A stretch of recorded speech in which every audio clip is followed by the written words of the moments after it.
আসসালামু আলাইকুম। আমি মোহাম্মদ জামাল উদ্দিন। আজকে আরেকটি বিষয় নিয়ে কথা বলছি। এটি হলো রোজা নিয়েই। যেহেতু এখন রমজান মাস আমরা অতিবাহিত করছি। আমরা রমজান নিয়েই রমজানের বিশেষ গুরুত্ব দিয়ে আমরা আলোচনা করব। আজকে রমজানের রোজা রাখার পরে আমরা যেসব খাবার খাবো, এই খাবারের মধ্যে ৫টি সুপারফুড এ নিয়ে আমরা বিস্তারিত আলাপ করব। এটি প্রফেসর ডাক্তার মুজিবুল হক।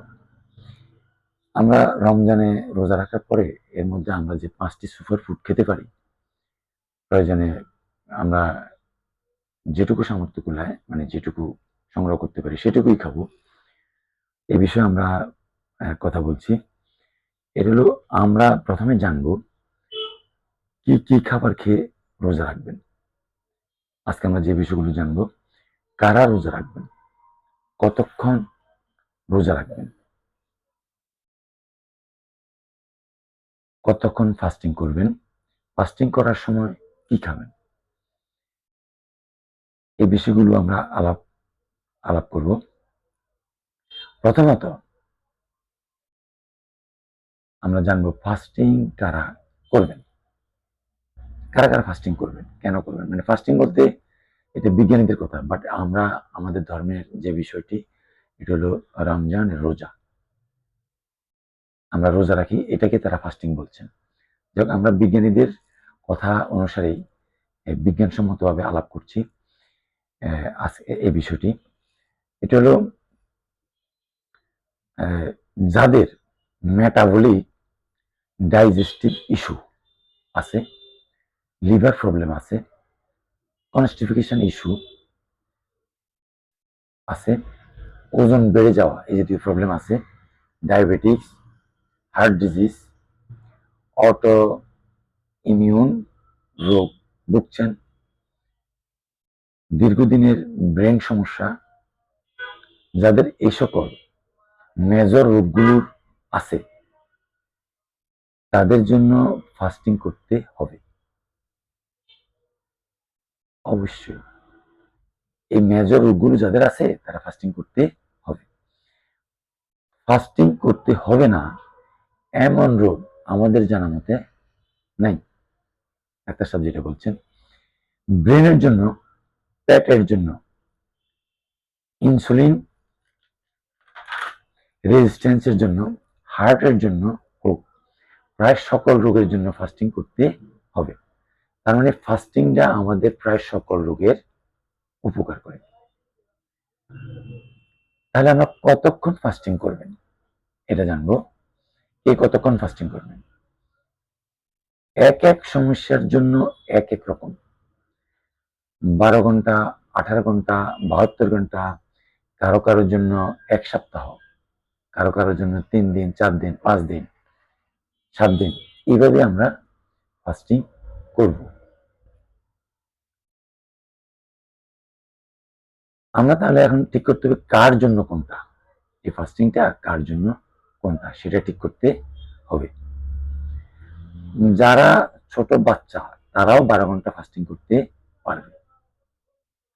যাদের মেজর হেলথ সমস্যা আছে তারা 17 ঘন্টা ফাস্টিং করবে।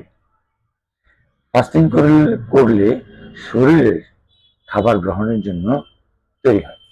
মানে আমরা যখন ক্ষুধার্ত হই, ফাস্টিং করি, তখন ক্ষুধার্ত হই, তখন শরীর খাবার গ্রহণের জন্য প্রস্তুত হয়, অর্গানগুলো ডাইজেশনের জন্য রেডি হবে, ডাইজেস্টিভ জুস ঠিকভাবে তৈরি করবে, তখন আপনি এনার্জি পাবেন।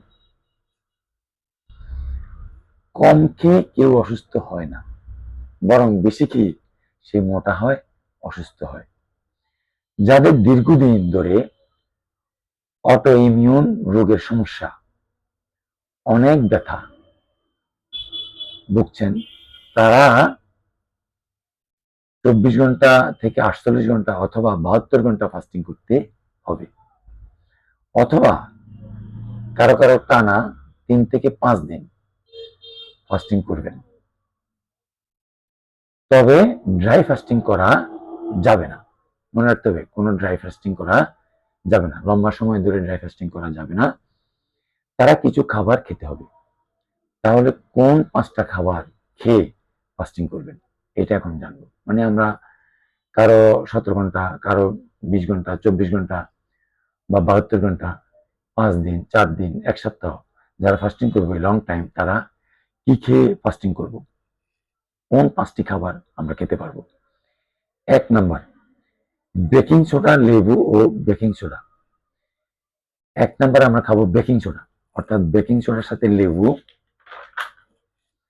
অ্যাপেল সিডার ভিনেগার ও বেকিং সোডা, মানে লেবুর রস, বেকিং সোডা অথবা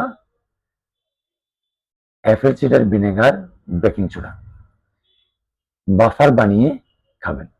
এটা বানানোর ভিডিও আছে, দেখে নেবেন। সকালে ও রাতে ঘুমানোর আগে খেতে পারবেন, অবশ্যই খালি পেটে খাবেন।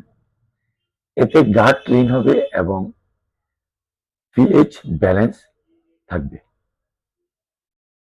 2 নাম্বার, গ্রিন টি খেতে পারেন অথবা টার্মারিক টি খেতে পারেন। 3 নাম্বার, গ্রেভিওলা লিপ পাউডার খাবেন, এটা ক্যান্সারের সমস্যা থাকলে কমাবে। 4 নাম্বার, সামান্য চিয়া সিড খেতে পারেন, এটা পরিমাণে কম খাবেন, ভিজাইয়ে রেখে আপনি খেতে পারেন ফাস্টিং অবস্থায়। 5 নাম্বার, সর্বশেষ যেটি খাবেন সেটি হলো খুবই শক্তিশালী, খুবই প্রয়োজন আমাদের শরীরের জন্য, সেটি হলো কোকোনাট অয়েল। এনার্জি ঠিকভাবে পাবেন, নতুন সেল তৈরি করবে, মানে ফাস্টিং অবস্থায় আপনি খেলে নতুন সেল তৈরি করবে। Antibacterial coconut oil, anti cancerous, antivirus, environment তৈরি করবে শরীরের মধ্যে। যাদের ওজন কমানোর মতো ইস্যু নাই, তারা মধু দিয়ে হানি লেমন টি বানিয়ে খেতে পারেন।